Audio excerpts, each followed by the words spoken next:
Ladies and gentlemen, Violent Games here. Today I wanted to try something new, as you can tell, coming live from my iPhone 6. God, let's not do that again. Anyhow, I love crappy horror movies. Like, it doesn't matter if the movie's good or not. I am just a fan of horror movies, period. I almost always have fun, regardless if the movie is bad or not. And because I'm feeling a little drained on YouTube, I just wanted to, try something a little bit new and just see how I felt about it, honestly. And I think the best way to do that is just to review a crappy Netflix horror movie and just toss it out there. Just keep it off the cuff, just make it as organic as possible. I'm filming from a fucking cell phone. So yeah, let's just make it really, really basic, and I'm just going to jump straight into it. And we are starting on a very interesting note, by the way. The movie I'm going to be reviewing today is called Raw. Just a quick preface of this movie. The protagonist, Justine, is going to veterinarian school. During this process, she kind of has to undergo this hazing ritual that involves the consumption of an animal part. We're not going to go really further into it than that, though it is noteworthy that she's a vegetarian, which kind of makes it, a little more relevant to the plot later on. So let's go straight into the pros. I think it's best that we go into this movie knowing as little as possible because that's how I went into the movie and I was rewarded for it. So that's why I'm taking this approach. So first off, the setting being the university. How did they nail the setting in this horror movie? I think they did a fantastic job. They did everything you could do with a college type of setting. They set up things in the most perfect ways. The dorms feel real. Like, nothing really feels out of place in this university. It does feel like a real university. There's uncomfortable party settings where the protagonist, because of her nature, kind of feels isolated in a compact setting. And I love that sense of feel that they kind of add to that. And some of the corridors, they do it really, really well. The university itself, gotta alternate hands, really, really well done. I think the setting, they nailed it on the head. Some of the classrooms are a bit dilapidated. They feel old, which is kind of how my college was, if anything. So I really resonated with the setting, and anyone who's familiar with the university, they're gonna get this setting as well. They utilize it perfectly.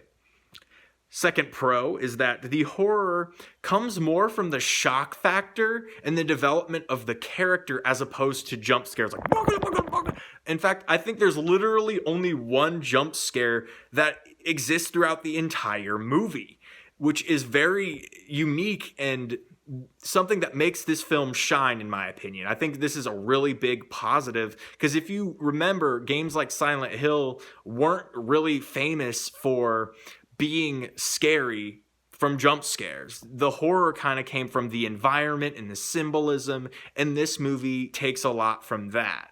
It kind of is shocking due to the fact that what is happening, who it's happening to, the uncomfortable situations that the protagonist is put in. That's where the horror comes from. And also the graphic scenery. Like, guys, if you are a faint of heart and are easily shocked and disturbed by like blood and gore and guts and like hard nudity and uncomfortable sexual situations, this is not the film for you. If you are easily shocked and disturbed by like gross things, this is not the film for you. Just wanted to put that warning out there. But that's something I really dug. The fact that the movie has no Western horror movie tropes in it, I really, really I'm into it. I really like that. I like the fact that I didn't know what to expect when I was in the film. And that's one of the reasons I was so enthralled with it, despite some of its cons, which we'll get into later. Third thing that is really good about this movie is the characters are really good. Like, they're really good because they feel like people you would meet in the real world. Some of them are kind of douchey. The sister especially is kind of this eccentric, wild character. And you feel like you've met these people before, that they could exist in the real space. From Justine herself, who is an extremely relatable, kind of shy, nerdy character who develops throughout the movie as well. You experience all of it in a way that isn't direct or blunt or directly explained to you, which is something I'll get into in here in a second. But overall, the characters and how they develop, it just feels like almost real world-esque, which is something that a lot of horror movies can't seem to pull off anymore, especially being that they're just being cranked out and they all kind of copy each other. This movie takes a step outside of that, and the conversations that are had feel so organic. And it really makes the movie that much more immersive and believable. So I love the characters. I love the arcs of the characters. Very, very intriguing. Now, the best point to this movie has got to be the storytelling. The storytelling of this movie is absolutely phenomenal because it doesn't rely on direct exposition. There's never a moment where everyone huddles in a corner and is like, fuck, man, we gotta deal with this situation. This is exactly what's happening. There's a haunting house in here. Oh my God. Look, it's never like that. A lot of the scenes let you piece together things for yourself. And like there's this disturbing imagery, of course, and disturbing scenes where you see the character go through these things and you get the development. You understand what is happening to the character. And it's never directly told to you. You have to watch the scene and then interpret it for yourself. And that is so powerful in this movie.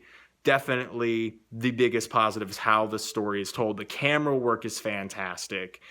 The angles, the nightmares the character went through as a form of exposition, really, really effective. And the uncomfortable situations, all of it, all of that form of exposition, just not being direct and blunt about it is just so good. And like I said, it reminds me of like Silent Hill, where the exposition wasn't as direct. And it's just so great, in my opinion, because, again, it doesn't follow Western horror movie tropes. So storytelling is done really, really well here. They develop characters properly, like I said. So definitely the biggest positive of the movie. And finally, guys, and this is one that we can all resonate with. If I sound like I'm going off on tangents on the other points, this is a point we can all resonate with, is the ending of this movie is definitive, it is satisfying, and has a point. And it reveals things that you might not have previously picked up on. And I love that.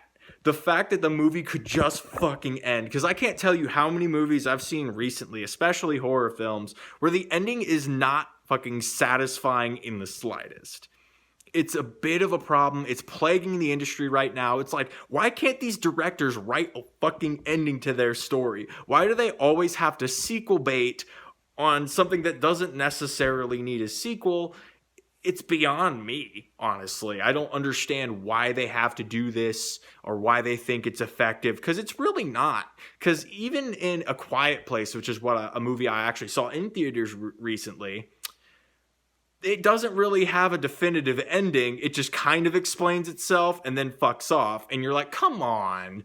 Like, they could have at least had a scene where they killed all the monsters, like, while fucking the Flying Valkyries was playing in the background. Or what was it? The Flight of the Valkyries? Look, I don't remember the name of the actual song. However, you get what I'm saying. Like, why can't these movies just end? Like, why is the writing so poor at the end? They're just like, oh, well, fuck it. Throw it out the window. Let's go. Whoa. Yeah, just no. I'm glad this movie avoids that. And it's great as a result. Anyhow, we need to get into some cons, because there are some major turnoffs in this movie that keep it from being like a masterpiece of a film. I liked the film because I like crappy horror movies. Keep that in mind before you see this and come back and say, this movie sucked. You need to take into account that I'm hugely biased. So keep that in mind. So moving into the cons is that the biggest con of the movie is the movie isn't horrifying almost at all, due to the fact that there is no presence that is threatening to the main character. You're never really afraid for Justine. You're more of concerned for Justine and her well-being as she goes through these things. There isn't like a Freddy Krueger trying to murder her in a college or something, or a Jason. There's no direct antagonist trying to horrify you.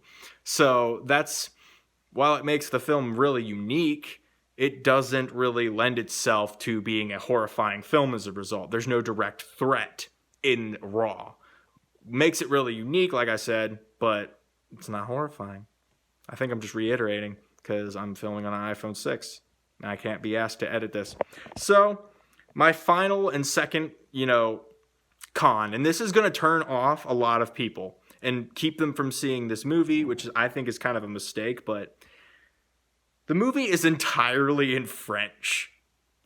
And you would think that would make me stop watching the film, but there was something about the presentation of this movie that kept me in there. There's something really good about the camera work. I can't really explain it. Just the way that this movie is filmed was so compelling that I wanted to stay in there. And I'm glad I did. So that's really all I have to say about the movie Raw. I enjoyed it, and I think it's a very unique horror film, and if you're a fan of horror films, you should consider toughing out the English subtitles to actually experience this film. This is Violent Games signing off, so I hope someone had fun with this. This is definitely not for my mainstream audience. Definitely not. I just wanted to do this on a whim, but I hope you enjoyed. Signing off.